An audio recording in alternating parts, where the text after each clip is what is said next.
Is the finals and Arc Raiders connected?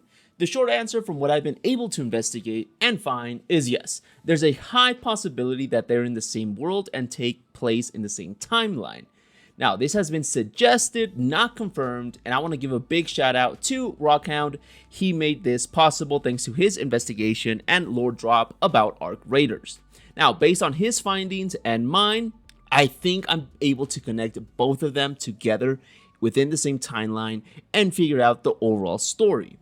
Now, if you want to see the whole lore video of RockHound, I will leave a link in the description below. Definitely go check it out. Great video. I'm 75-85% sure that both of these games take place in the same world. We know they're in the same universe. This has been confirmed by the developer of this game, but they haven't confirmed if they take place in the same world. Now, before we continue, just remember, guys, to subscribe and leave a like. Thank you. Let's start with the finals, since according to the timeline that I've been able to figure out and connect, this is where our story begins. Now, the finals takes place in 2100. Contestants participate in a virtual reality game where they battle each other to win prizes, fame, and fortunes. And here's another big thing. This is directly from the wiki. They also try to win favor from the sponsors, and this is where our story connects. You see, the finals is a virtual reality game, a super advanced VR game, but nevertheless, there's a purpose to it. Besides contestants trying to win fame and fortune, it's all about the sponsors trying to sell the products to the world. The finals, in the finals world, is the biggest game or the biggest entertainment that they have. Literally, to be sponsored or to be one of the sponsors of the finals gives you access to millions of potential customers, people that are willing to buy your product. That's the real point of the finals. It has been stated throughout many seasons of the finals. We are now up to 8 seasons. And during all these seasons, it's always been about the sponsors. What are they going to bring? What cosmetics? What gun skins? What arenas? It's always been about them making money. Think about it. If you honestly look at all the battle passes, the sponsors have been there. Many of the weapons are from sponsors. A lot of the skins of the weapons are from sponsors. I think 80% or 90% of the skins and cosmetics within the finals come from the sponsors. And this brings us to our next point. There's one group within the finals, the CNS, which is a hacker group trying to gain control of the finals. And we know very little about their full motives, but we do know that they're trying to get the people to awaken, to look beyond what they have, which is the VR. And obviously, from snippets that we have seen of videos of the announcers and the AIs, the people who have control of the finals, they want to make sure this does not happen. The sponsors especially. They even say that the sponsors are going to destroy this small rebellion. This was recently posted 4 days ago in the finals YouTube channel. Well, we left the door open and look who crashed the party. What even was that? An attack on the sponsors, frogs everywhere, and some kind of hacked poem. Creative. I'll give them that. There's a little snippet of them talking about how the CNS was able to take control and how they're basically just going to destroy them and move on like nothing happened. But why are they so desperate to have the sponsors in control and have the finals continue? Here is where I think it connects perfectly to Arc Raiders. Now, the following timeline was made by RockHound. Again, shout out to him, link to his full video in the description. Now, the timeline shows us a rough sketch of the events that happen within the Arc Raiders universe, and it fits perfectly to the finals. We're going to be focusing on these 3 points just because I believe that is where the finals connects. The first point we're looking at is the start of the environmental collapse. Now, this takes place roughly around the late 1970s to 2054. And you're not going to believe this. Do you know when Multicore, that is the main owner of the finals, was founded? That's right, people. Multicore was founded in 1982. That is right. It fits perfectly with the timeline of Arc Raiders. When Multicore was founded, it coincides almost perfectly with the start of the environmental collapse within Arc Raiders. In this same paragraph, it states that the game show has a massive global audience and attracts several sponsors that help fund the show to promote their brand and products. I don't think it's a coincidence that the start of the environmental collapse within Arc Raiders coincides almost perfectly with the acquisition or creation of the finals by Multicore, especially now that we know that, thanks to the finals, sponsors now had access to customers at a global range. Now, let's go back to the timeline and let's modify it / let's add something here, right? So the start of the environmental collapse happens in the late 1970s to 2054. In yellow or orange, gold, whatever color you wanna call it, let's add Multicore. Multicore was founded in 1982. Matches almost perfectly with the start of the environmental collapse. Now, let's continue with the second point, which is the Exodus age. We don't have too much information about this age because obviously Arc Raiders hasn't released yet, but we do know that it's the age where a lot of companies and very powerful people started to escape or leave Earth and colonize other planets. I have to clarify something. After this point, there's not much more evidence to link both games together, but I think I'm able to connect them using logic and using a little bit of imagination. Remember, this is just a theory as to how both games are connected. So please, let's put on our tinfoil hats. I know, but let's put them on. Let's examine the evidence that we have so far, and let's see if we can connect both stories together.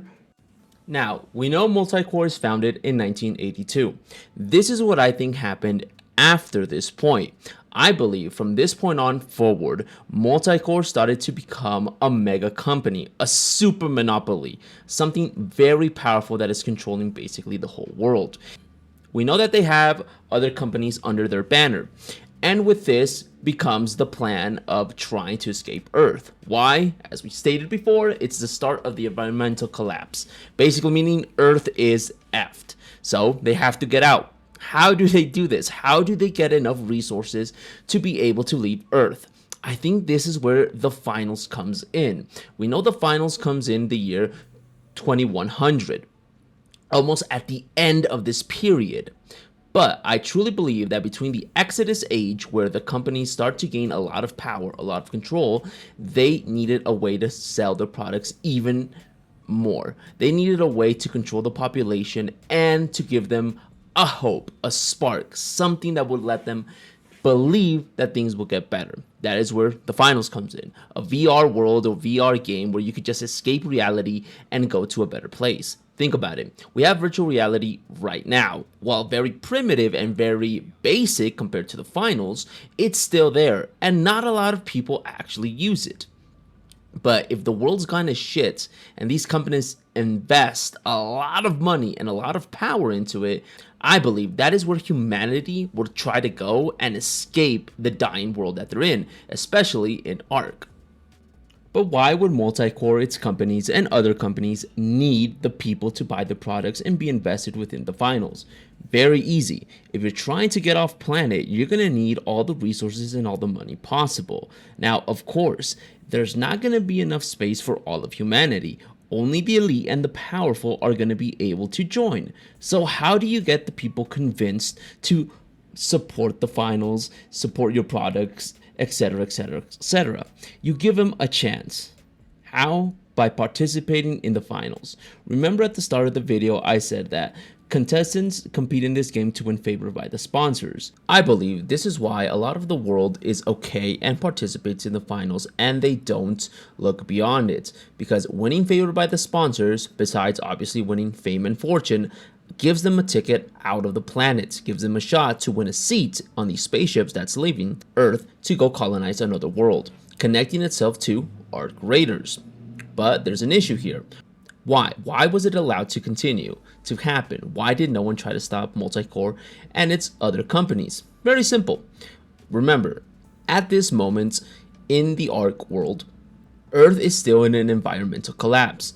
Now that Multicore and the other companies have more control, more power, this probably means that they were pumping out products and other services to try to gain enough money and fortune to build the spaceships to leave the Earth. They probably needed a way to reach everyone on the planet. And how do you do that? You invest into VR, allowing anyone to participate and escape the reality that they live in.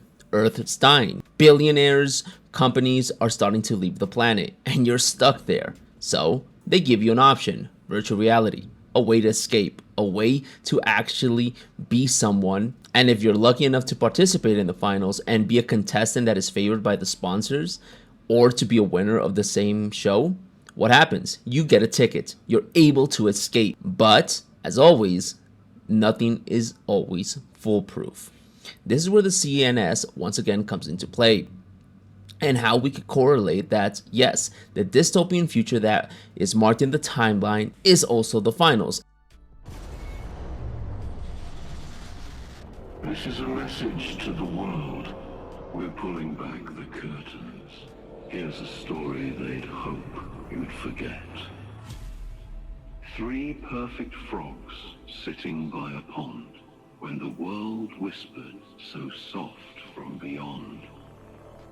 One tasted shimmer in a glittering fly, but the hunger stayed loud. She never knew why. One rode the current, fast and revered, but the water was thick with the frogs he once cheered. One stayed near shore, thought it was by choice. She leapt on command, her croak without voice. 3 perfect frogs. Now, if you weren't able to understand what CNS is talking about, here's an image of what happened here, right? Here's the script. Basically, 3 of the main companies owned by Multicore have basically caused horrible damages to the general population and to one of the contestants within the finals. Going back to the timeline, we could add this part and just finish/complete how both games are connected. We have Multicore's founding in 1982, which would be roughly around the start of the environmental collapse in Arc Raiders. The Exodus Age would be basically the expansion of Multicore. And the dystopian survival period will probably be the ending of the finals as we know it. Remember, the finals at this point in stage has been going on for several years. This is probably the last thing that broke the camel's back. The last drop in the cup that basically plunged the whole world that we know it into this dystopian future just before the events of Arc Raiders take place. But you have to remember that this is just my personal theory, and I tried to connect all the points as best I could with the information that is available in both Arc Raiders and the finals. I hope you guys liked the video. If there's anything I left out and you guys think I need to add, please leave a comment, share the video, and subscribe, guys, and I will see you later.